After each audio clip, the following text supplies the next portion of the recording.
Bonjour, c'est Ursule encore. On est le 26 juin 2023. Alors, je viens sur la trompette aujourd'hui encore et je viens proclamer le retour de notre Seigneur Jésus-Christ. Amen, alléluia. Soyons tous bénis, soyons remplis de sa joie. Amen. Alors, je viens continuer sur ce que j'ai apporté ce matin. Idéquel, source intarissable. Amen. Alors, c'était le 21 juin. J'étais dans mon temps de prière avec le Seigneur et il m'a dit Idéquel. Alors moi je me suis dit ok Idéquel parce que ça me dit rien. Alors j'ai dit ok je vais quand même aller regarder qu'est-ce que ça veut dire hein, si vraiment Dieu est en train de me dire quelque chose. Et quand j'ai tapé Idéquel ça m'a fait sortir Genèse 2, le jardin d'Éden, et puis j'étais surprise, tellement surprise. Et là, j'ai pris le temps devant le Seigneur pour savoir qu'est-ce que le Seigneur voulait que j'apporte.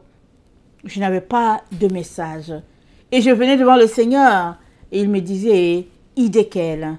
Alors, ce que j'ai fait, c'est que depuis le 21, amen, jusqu'à aujourd'hui, j'ai pris du temps, j'ai fait des recherches, j'ai écouté des différentes vidéos et tout. Et aujourd'hui, j'ai apporté un message sur Idéquel, point de rencontre. Lui, le Seigneur m'a parlé depuis avant-hier, c'est-à-dire samedi. Samedi, je voyais à peu près tout ça se dessiner, le message du Seigneur pour ses enfants. Mais le Seigneur me disait il y avait encore autre chose, il fallait que je continue de creuser. Alors, j'ai continué de creuser parce que vous savez, souvent, on aime ça que Dieu nous donne tout.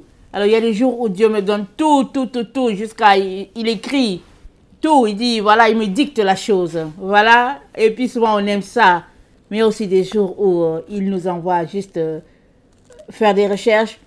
Il nous envoie aller à son écoute. Et donc, j'ai pris le temps pour écouter, chercher. Et le Seigneur me donne le message de Idéquel. Une source intarissable. Amen. Pour chacun d'entre nous, dans ce temps de la fin où nous nous trouvons. Amen.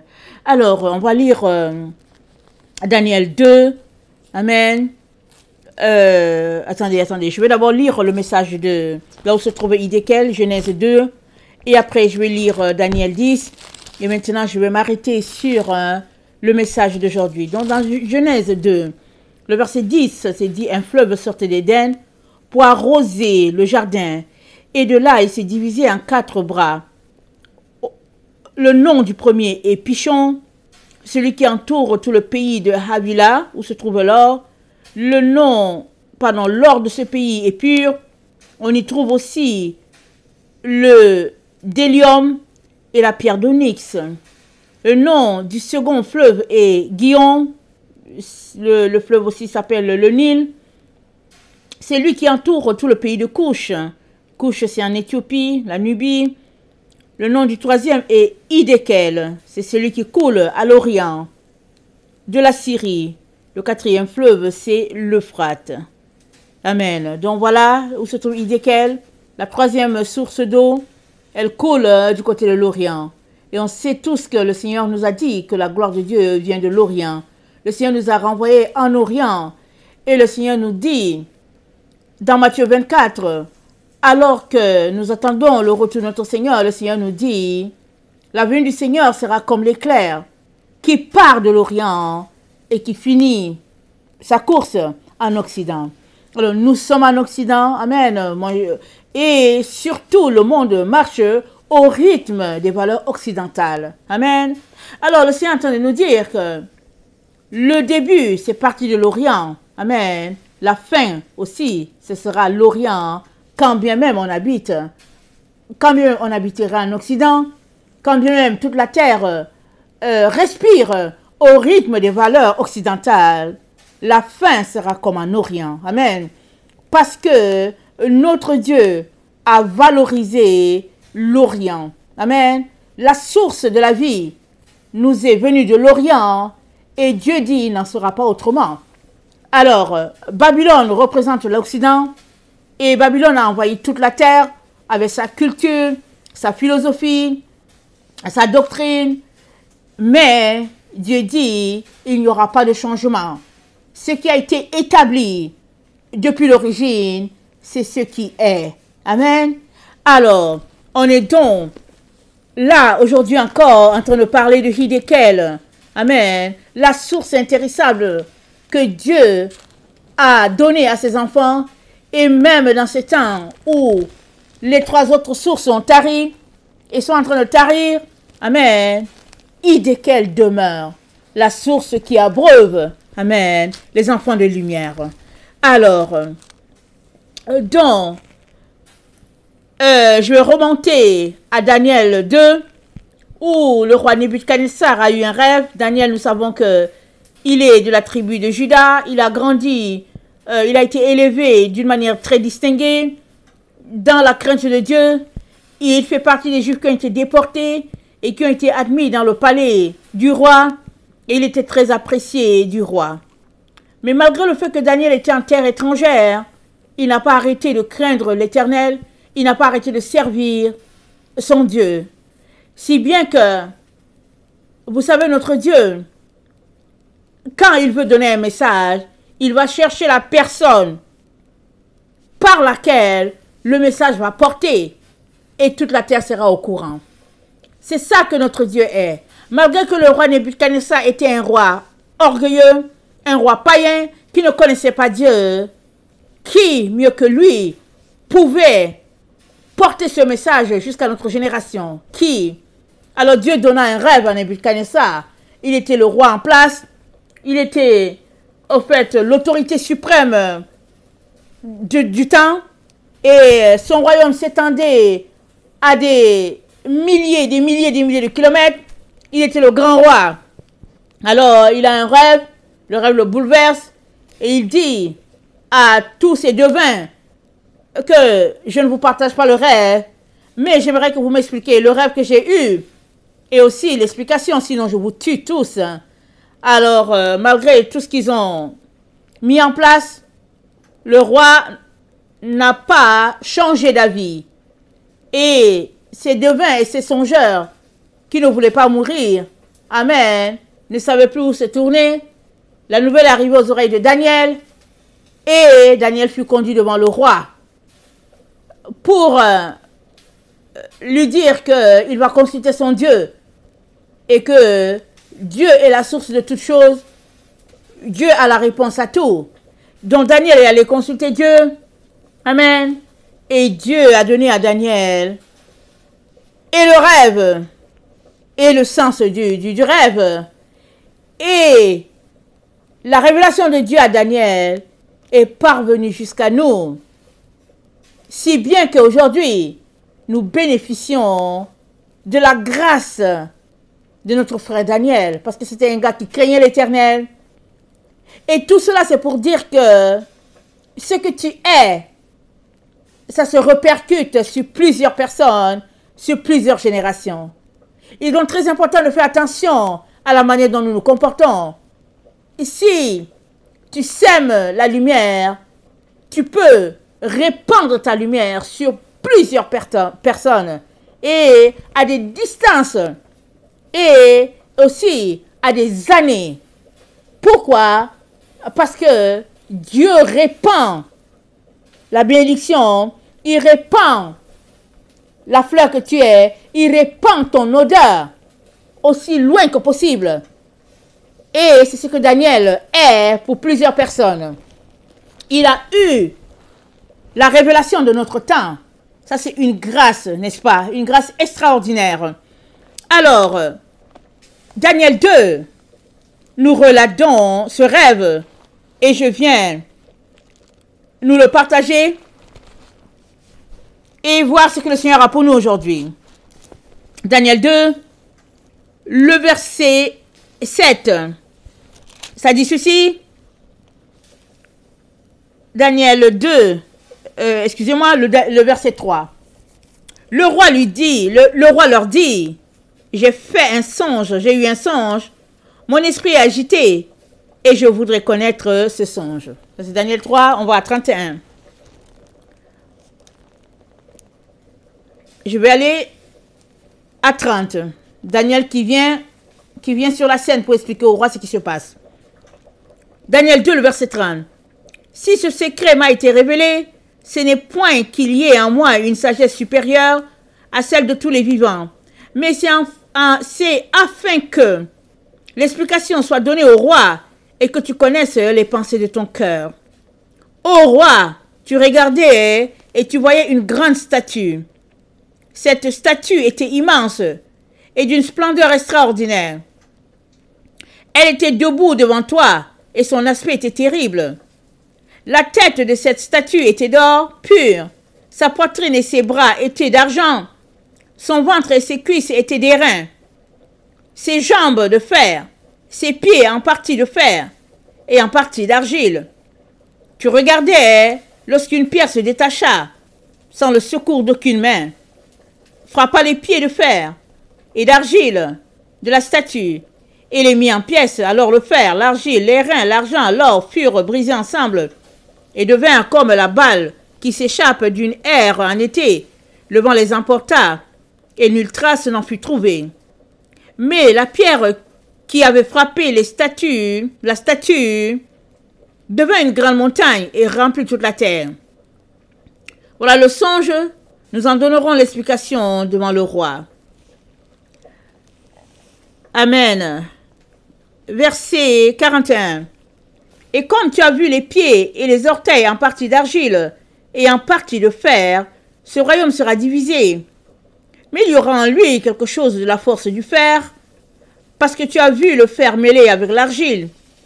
Et comme les doigts des pieds étaient en partie de fer et en partie d'argile, ce royaume sera en partie fort et en partie fragile.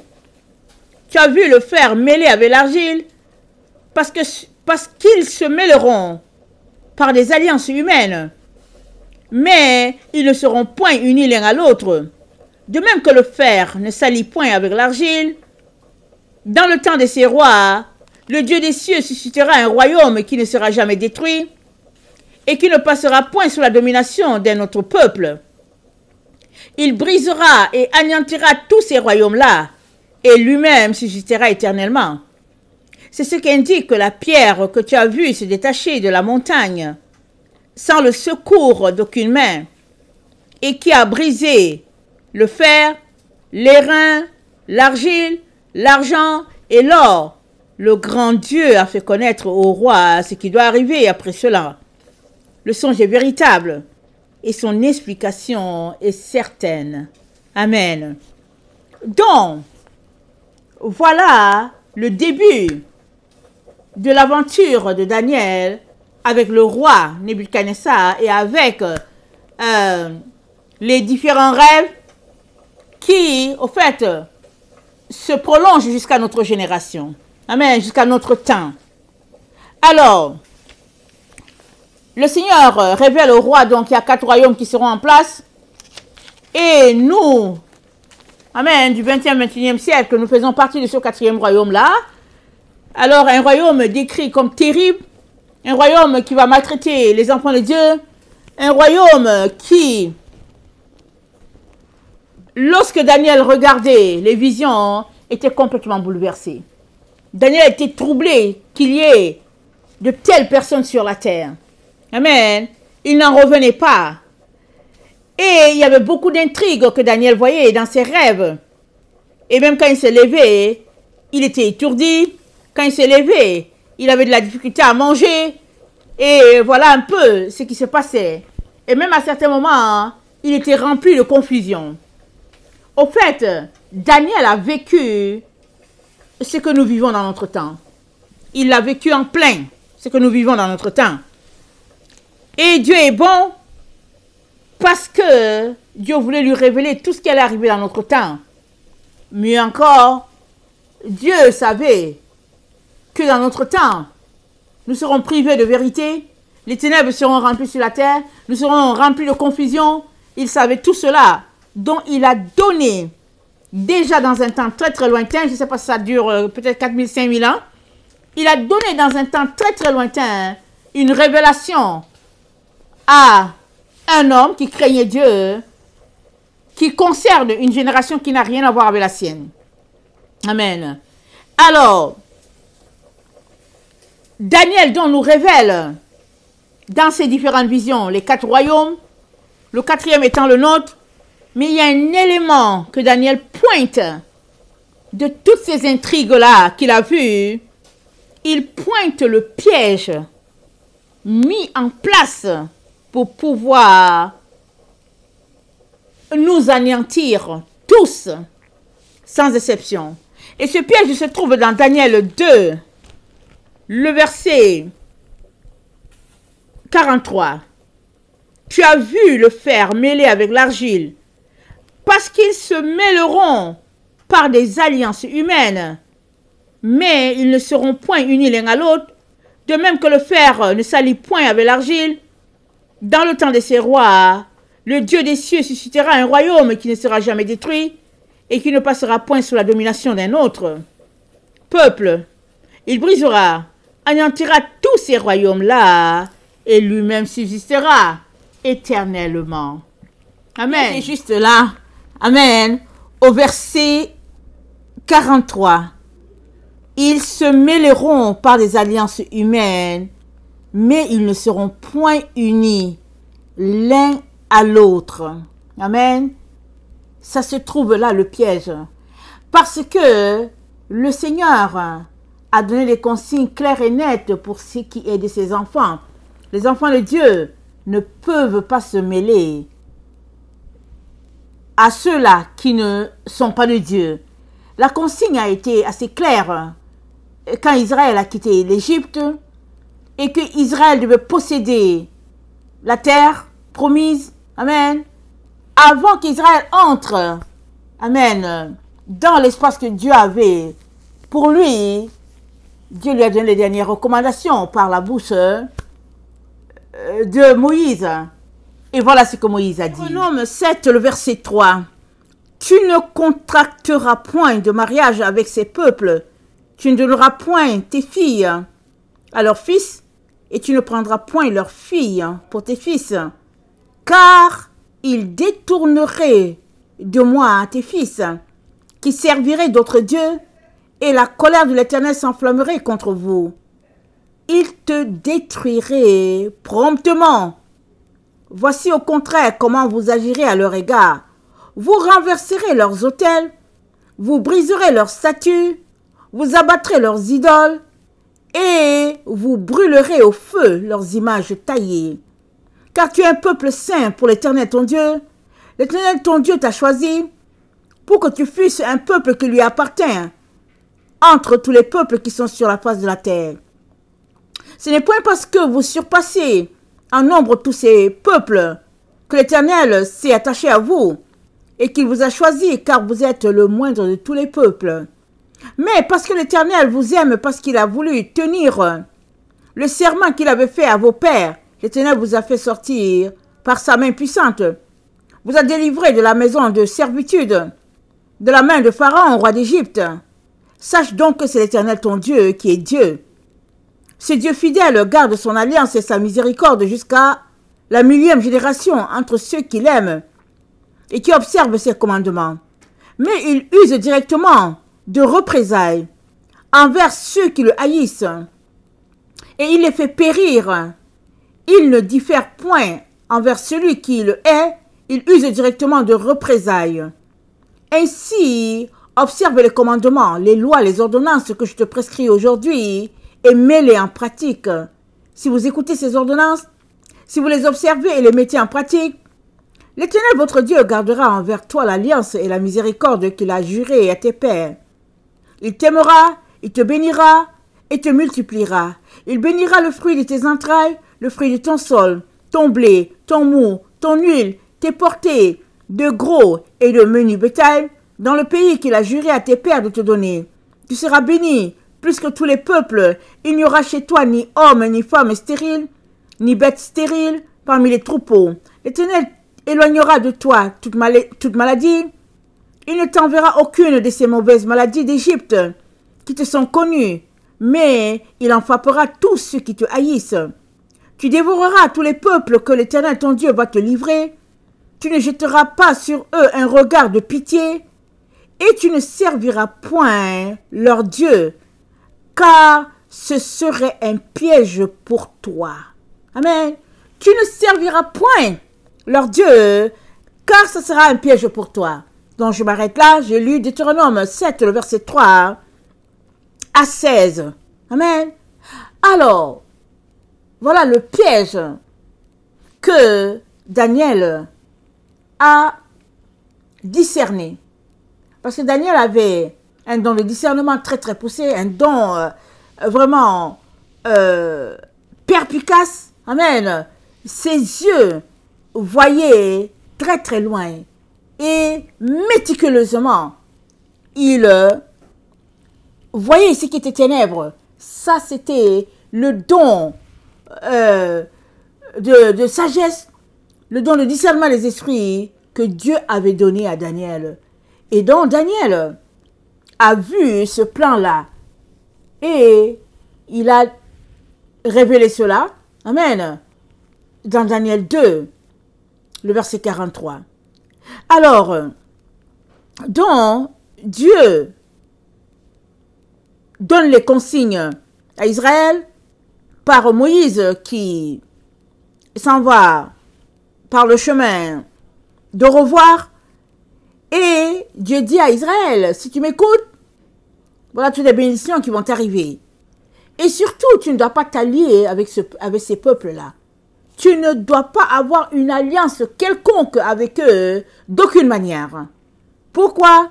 Parce qu'il dit au verset 4, nous sommes dans Deutéronome 7, le verset 4, « Il détournerait de moi tes fils, qui serviraient d'autres dieux, et la colère de l'Éternel s'enflammera contre vous, et il te détruira promptement. » J'ai lu le verset 4, et j'ai lu le verset 16. Il dit, « Tu ne serviras point leur Dieu, car ce serait un piège pour toi. » Alors, voilà comment ils ont piégé toute l'humanité. Amen. Dans un filet où tu entres et tu ne sais pas comment sortir. Toute la terre est mélangée et on sait, pour ceux qui m'écoutent, que l'Église a été coupée d'Israël au 2e ou 3e siècle. Amen. Et l'Église a été rattachée à Rome. On les a coupés d'Israël, si bien que on ne connaît pas les préceptes, amen, que Dieu a donné à ses enfants, l'alphabet hébraïque, toutes ces choses-là, on ne connaît pas, on est en train de les apprendre à nouveau. Si bien que l'Église a été mélangée depuis des siècles. Et l'Église a été coupée du sabbat, on l'a connectée à dimanche, dans toutes sortes de situations afin d'anéantir le peuple de Dieu. Et finalement, l'Église, ou bien les enfants de Dieu ont été divisés. Un groupe les Israélites, un groupe les chrétiens, les protestants, un groupe les catholiques. Tout a été divisé en petits morceaux. Tout cela dans le but de corrompre le peuple de Dieu. Mais le piège le plus perspicace, c'est celui de Daniel 2, le verset 43. Je veux lire dans la version Taube et on va voir le point important dans ce verset-là. La version Taube, voilà ce qu'il dit. Tu as vu le fer mêlé à la céramique. Quand il parle de céramique, il parle de terre parce qu'on faisait cuire la terre, n'est-ce pas? Pour en faire des vases, des contenants. Et puis, l'être humain, il vient de la terre. On a été fait de la terre. Alors, il dit, tu as vu le fer mêlé à la céramique. C'est au moyen de la semence humaine qu'ils seront mêlés. Et ils n'adhéreront pas l'un à l'autre, de même que le fer ne se mêle pas à la céramique. Or, au jour de ces rois-là, le Dieu du ciel suscitera un royaume qui ne sera jamais détruit et dont la royauté ne sera pas laissée à un autre peuple. Il, le royaume de Dieu, pulvérisera et anéantira tous ces royaumes-là, et il subsistera à jamais. Amen. Alors, ils seront mêlés au moyen de la semence humaine. La semence humaine, c'est quoi? C'est la semence de l'homme. Amen. Parce que c'est l'homme qui a la semence. Amen. Et Dieu a placé ça en l'homme. Et c'est par le lien des mariages. Amen. Afin de coincer les enfants de Dieu. Et si bien que les enfants de Dieu se retrouvent pris dans des situations de corruption, dans des liens vraiment que Dieu n'aime pas, des liens qui n'honorent pas Dieu, si bien que c'est difficile de combattre ton ennemi. Quand l'ennemi est en ton sein, c'est difficile. Tu dois, dans tous les cas, être uni à Dieu. Mais voici que ton ennemi est en ton sein. Comment faire? Et c'est ça qu'ils ont mis en place, afin de coincer les enfants de Dieu. Et Dieu révèle cela à Daniel. Aussi, dans Lévitique 19, le verset 19, toujours pour appuyer ce que Dieu a laissé comme consigne à Israël. Lévitique 19, le verset 19, Dieu a dit, « Vous observerez mes lois, tu n'accoupleras point des bestiaux de deux espèces différentes, tu n'ensemenceras point ton champ de deux espèces de semences, et tu ne porteras pas un vêtement tissé de deux espèces de fils. » Donc, Dieu dit non, pas ce type-là de mélange. Il dit de deux espèces différentes, Dieu dit non. Et de la même manière qu'il a dit à Israël, pour la semence, tu ne mélanges pas les choses. De la même manière, il a dit à Israël, tu ne t'allies pas à un peuple qui ne connaît pas Dieu. Et avant que Israël possède la terre promise, Dieu leur a dit, quand vous allez entrer, vous détruisez tout. Et Dieu leur a dit, ne les laissez pas en vie, vous devez tout dévouer par interdit. Parce que si vous les laissez, ils vont venir, ils vont revenir, et ils vont vous détruire. Alors, l'autre consigne que Dieu a donné aussi, ça se trouve dans Exode 20. Dans Exode 20, le verset 25, Dieu a dit, il a dit, si tu m'élèves un autel de pierre, pardon, verset 23, vous ne ferez point des dieux d'argent et des dieux d'or pour me les associer. Vous ne vous en ferez point. Vous ne ferez pas des dieux d'or, d'argent pour me les associer. Et la statue que le roi Nabuchodonosor a vue, amen, c'était un mélange de fer, d'argile et des matériaux précieux. C'était ça qui était la montagne qui dominait sur la terre. Et la petite pierre est venue frapper cette grosse montagne-là, voler en éclats. Parce que adorer ces matériaux, c'est de l'idolâtrie. On est appelé à adorer Dieu et Dieu seul.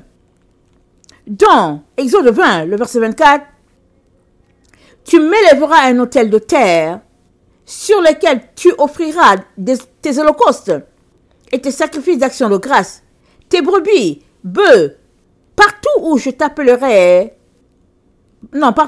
rappellerai mon nom, je viendrai à toi et je te bénirai. Donc Dieu dit, un autel de terre. Qu'est-ce que ça veut dire pour toi et moi? Ça veut dire que nous sommes appelés à être ce sanctuaire-là pour notre Dieu. N'oublions pas, nous sommes le temple du Saint-Esprit. Et Dieu dit à Moïse, l'autel, ce sera de terre. Voyez combien Dieu met tant de valeur sur la terre. Par contre, il dit, au verset 26, si tu m'élèves un autel de pierre, tu ne le bâtiras point en pierre taillée, car on ne passera pas ton ciseau sur la pierre, tu la profanerais. Donc les consignes de Dieu sont assez strictes.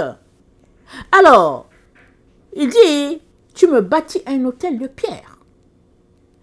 Mais, si on regarde notre texte de Daniel 2, le verset 43, ils ont décidé de mêler le fer à l'argile, ce que Dieu n'a jamais décrété, ce que Dieu a aboli, Dieu a dit non, non. Et voilà le piège dans lequel toute l'humanité est prise. Toute l'humanité. Ça, c'était leur plan. Amen. D'anéantir le peuple de Dieu en les assimilant les uns aux autres et puis en les corrompant, en les souillant. N'oublions pas, l'ADN de Dieu est dans chacun d'entre nous. Le nom de Dieu, le Yod-Hé et le Vav-Hé, Amen, est inscrit dans chaque être humain fait à l'image de Dieu. Alors, une fois que ce nom-là est souillé, alors on vient de souiller toute ta personne. On vient de changer toute ton identité. Et voilà le plan donc qui a été mis en place, que Daniel a décelé dans les temps lointains. Amen. Alors, donc Dieu lui dit, par la bouche de le fils de l'homme qui était là, qui parlait avec Daniel, Dieu dit à Daniel, ne t'inquiète pas, ne crains pas, il y a une solution pour ton peuple. Parce que c'est dit dans Daniel 2, le verset 43, Amen, ou bien 40, attendez, le verset, dans Daniel 2, le verset 43, c'est dit, de même que le fer ne s'allie point avec l'argile, dans le temps de ces rois, le Dieu des cieux suscitera un royaume qui ne sera jamais détruit et qui ne passera point sous la domination d'un autre. C'est-à-dire que dans le temps où ils seront en train de mettre en place leur stratégie pour corrompre toute la race humaine, Dieu va s'élever, il va intervenir pour remettre à terre tous leurs plans, toutes leurs stratégies. Donc Dieu dit à Daniel, t'inquiète pas, Dieu règne. Alléluia, Dieu règne. Alors, c'est ça la surprise, n'est-ce pas, du temps, ou bien la surprise de notre temps. L'intervention de Dieu à un moment où personne ne s'y attend. Parce que quand on continue de lire Daniel 7, n'est-ce pas? Quand on continue de lire Daniel 7, au verset 11, Daniel dit, je regardais alors, à cause des paroles arrogantes que prononçait la corne. Tandis que je regardais, l'animal fut tué, son corps fut anéanti, livré au feu pour être brûlé. Les autres animaux furent dépouillés de leur puissance, mais une prolongation de vie leur fut accordée jusqu'à un certain temps. Je regardais pendant mes visions nocturnes, et voici, sur les nuées des cieux, arriva quelqu'un qui ressemblait à un fils de l'homme. Il s'avança vers l'ancien des jours, et on le fit approcher de lui. On lui donna la domination, la gloire et le règne, et tous les peuples, les nations et les hommes de toute langue le serviront. Et sa domination est une domination éternelle qui ne passera point, et son règne ne sera jamais détruit. Donc, Daniel 7, Amen, dans Daniel 7, on est informé que le plan a échoué. Parce que Daniel regardait, et puis, c'est la petite corne qu'il voulait placer. Amen.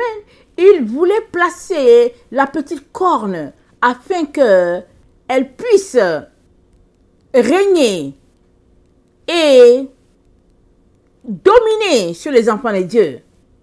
Et Daniel regardait, et l'intervention de Dieu se fait voir. Amen. Dieu intervient, on ne sait pas comment il intervient, mais il intervient. Parce que Daniel est en train de le regarder, il dit, pendant mes visions nocturnes, voici sur les nuées des cieux, arriva quelqu'un de semblable à un fils de l'homme. La personne ressemblait à un homme, ce qui était différent de tout ce que Daniel voyait. Il voyait des hommes, mais il les voyait comme des animaux. C'est pourquoi il a parlé de 4 royaumes. Et puis il a décrit ces personnes selon ce qu'il voyait. il a décrit lion, un ours, un aigle, pardon, un ours, un lion avec des ailes. Et puis, il les a décrits. Ils avaient l'allure des animaux, des êtres à quatre pattes. Et leur comportement, leur attitude, tout cela était tout simplement loin d'un comportement humain. Et Daniel est troublé. Mais il voit en même temps l'intervention divine. Quand finalement, c'est pas la petite corne qui est placée. Je veux dire, c'est pas la petite corne qui règne. Amen. Sur toute cette grosse montagne-là, c'est pas la petite corne. C'est plutôt quelqu'un de l'allure humaine. Amen. Et à qui toute autorité, toute domination a été remise par Dieu. Et c'est comme ça que le plan d'anéantir, de corrompre toute la race humaine vole en éclats à cause de l'intervention divine. Alors, Idékel donc, amen, c'est le lieu où la source est intarissable, la source, la gloire de Dieu, un endroit où on rencontre Dieu et puis un endroit où Dieu se révèle comme celui-là qui va pourvoir, qui va intervenir dans des situations où on ne voit pas d'espoir, dans des situations de piège, d'asphyxie spirituelle, des situations où les enfants de Dieu sont coincés, où ils ne savent pas où ils doivent se tourner et comment ils vont faire pour s'en sortir. Dieu intervient. Amen et alléluia. Et on voit la situation mentionnée ici dans Ézéchiel. Amen. Dans Ézéchiel 43, on voit l'intervention, cette intervention divine de Dieu. La source est intarissable. Parce que dans Ézéchiel 43, amen, pour appuyer le fait que Idékel coule à l'Orient, dans Ézéchiel 43, c'est dit, il me conduisit à la porte qui était du côté de l'Orient. Et voici la gloire de Dieu d'Israël s'avancer de l'Orient. Sa voix était pareille au bruit de grandes eaux, et la terre resplendissait de sa gloire. Cette vision était semblable à celle que j'avais eue lorsque j'étais venu pour détruire la ville, et ces visions étaient semblables à celles que j'avais eues près du fleuve de Kébar, et je tombais sur ma face. La gloire de l'Éternel entra dans la maison par la porte qui était du côté de l'Orient. Alors l'Esprit m'enleva et me transporta dans le parvis intérieur, et voici la gloire de l'Éternel remplissait la maison. J'entendis quelqu'un qui me parlait depuis la maison, et un homme se tenait près de moi. Il me dit, fils de l'homme, c'est ici le lieu de mon trône, le lieu où je poserai la plante de mes pieds. J'y habiterai éternellement au milieu des enfants d'Israël. La maison d'Israël et ses rois ne souilleront plus mon saint nom par leur prostitution, par les cadavres de leurs rois, sur leur haut lieu. Amen. Donc, c'est semblable. Ici, on n'est pas à Hidékel. Je pense que Ézéchiel parle de Kébar. Mais la situation à Kébar, amen, là où Ézéchiel était au niveau de l'eau, amen, de là, Dieu lui montre une vision. Et cette vision, c'est que la gloire de Dieu, amen, se trouve du côté de la porte de l'Orient. Et la gloire de Dieu, il la voit avancer, entrer. Amen. Et la gloire de Dieu se pointe du côté de l'Orient. Et Hidékel, c'est le fleuve qui coule à partir de l'Orient. L'Orient, c'est quoi? C'est l'Est. C'est l'endroit où le soleil se lève. C'est l'endroit où la lumière de Dieu paraît. Amen. C'est l'endroit du 8e jour. Amen. Dieu est en train de nous dire quoi? Il est en train de nous dire que si nous nous tournons du côté de l'Orient, amen, alors, avec certitude et sûreté, nous allons nous retrouver, amen, au 8e jour de l'Éternel. Amen. Parce que la gloire de Dieu, ce n'est pas dans les valeurs de l'Occident, ce n'est pas dans les règles, les lois que les hommes ont mis sur la terre. La gloire de Dieu, amen, elle est du côté de l'Orient, tel que l'Éternel lui-même l'a établi depuis la fondation, depuis le commencement. Amen. Il est donc très très important, là où nous nous trouvons, il est très important que nous retournons à la vérité. Amen. Et donc, dans notre texte, n'est-ce pas, concernant Ézéchiel, c'est dit que Dieu a placé l'homme, il a placé un jardin du côté de l'Éden, et c'est de Éden qu'il y a 4 rivières qui débouchent. Amen. À partir de Éden, il y a 4 rivières. Amen. Et Éden, c'est un lieu de sagesse, de compréhension, de discernement, de perception, de vérité révélée. C'est ça qu'Éden est, parce que Éden, c'était le paradis, n'est-ce pas? C'était là où Adam et Ève avaient la relation avec Dieu. Dieu les a placés là pour qu'ils puissent jouir, amen, du bonheur, être dans la lumière et être dans la présence de Dieu constamment. C'était ça, Éden. Amen. Et puis, Ézéchiel, c'est dit, parce que Ézéchiel, c'est en hébreu, c'est dit une flèche. C'est dit la voie qui dirige, qui conduit. C'est dit la voie perspicace, c'est-à-dire la voie de Dieu. Et c'est dit la voie de Dieu qui est comme de grandes eaux. Amen. On vient de le lire dans Ézéchiel, on le lit tout le temps. Alors, notre Dieu, parlant de sa voix, fait toujours référence aux eaux. Pourquoi? Parce que l'eau, amen, ça représente la parole de Dieu. L'eau, ça représente, comment on appelle ça? Être satisfait. Il a dit à la femme samaritaine, l'eau que je te donne, amen, l'eau que je demande ici, avec cette eau-là, j'aurai encore soif. Mais l'eau que moi, Jésus-Christ, te donne, elle te donnera, elle jaillira en toi jusqu'à dans la vie éternelle. Tu n'auras plus soif. Alors, cette eau-là, n'est-ce pas, nous avons sa représentation dans Apocalypse 22. Et c'est là que Dieu nous mène. Il nous dit que si nous retournons à l'Orient, à coup sûr, nous allons nous retrouver à boire à la source de l'eau, la source de la vie, qui jaillira éternellement. Et c'est là qu'il nous invite tous. Donc, Apocalypse 22, le verset 1 dit « Et il me montra un fleuve d'eau de la vie, limpide comme du cristal, qui sortait du trône de Dieu et de l'agneau, au milieu de la place de la ville. Et sur les 2 bords du fleuve, il y avait un arbre de vie, produisant 12 fois les fruits, grand dans son fruit chaque mois, et dont les feuilles servaient à la guérison des nations. Il n'y aura plus d'anathème, le trône de Dieu et de l'agneau sera dans la ville, ses serviteurs le serviront et verront sa face, et son nom sera sur leur front. Il n'y aura plus de nuit, il n'y aura plus de nuit, et ils n'auront besoin ni de lampe, ni de lumière, parce que le Seigneur Dieu les éclairera, et ils régneront au siècle des siècles. Amen.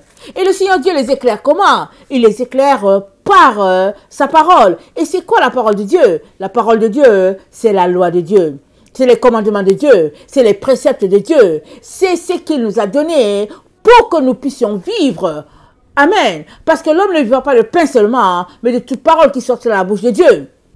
Et puis la parole de Dieu, elle est faite pour être mise en application. Si tu ne la mets pas en application, tu ne sauras pas qu'est-ce que Dieu a dit, qu'est-ce qu'il n'a pas dit. Alors que tu mets la parole de Dieu en application, tu es en train d'inviter Dieu à venir en toi et à intégrer chaque partie de ton être, de telle sorte que chaque fibre de ton être sera imprégnée de Dieu. Ce n'est que comme ça que tu vas refléter la gloire de Dieu. Ce n'est que comme ça que tu seras à l'image de Dieu. Et nous sommes dans ce temps-là où tous ceux-là qui boivent à la source auront la vie. Amen. Et ceux qui refusent cette source-là vont, au fait, périr. Pourquoi? Parce que tout en eux va tarir. Amen. Il n'y a que la source pure, limpide, qui coule du trône de Dieu, qui va te donner la vie. Et cette vie, tu l'auras en abondance. Mais si tu refuses cette source de Dieu-là, alors tu vas tout simplement périr. Parce que tout ce qui est en toi comme eau va tarir, va assécher. Et puis, il n'y aura rien de toi. Plus rien. Il est donc très important, mon cher frère, ma chère sœur, que tu te concentres, amen, à chercher ce Dieu-là, que tu te concentres à retourner à Hidekel, là dans le jardin, là à cette source-là qui coule à l'Orient. C'est là que tu trouveras Dieu. C'est là que tu seras rassasié et que la source jaillira en toi éternellement. Que le Seigneur bénisse sa parole. Maranatha, Jésus revient. Amen et alléluia. Soyons tous bénis. Amen. Amen.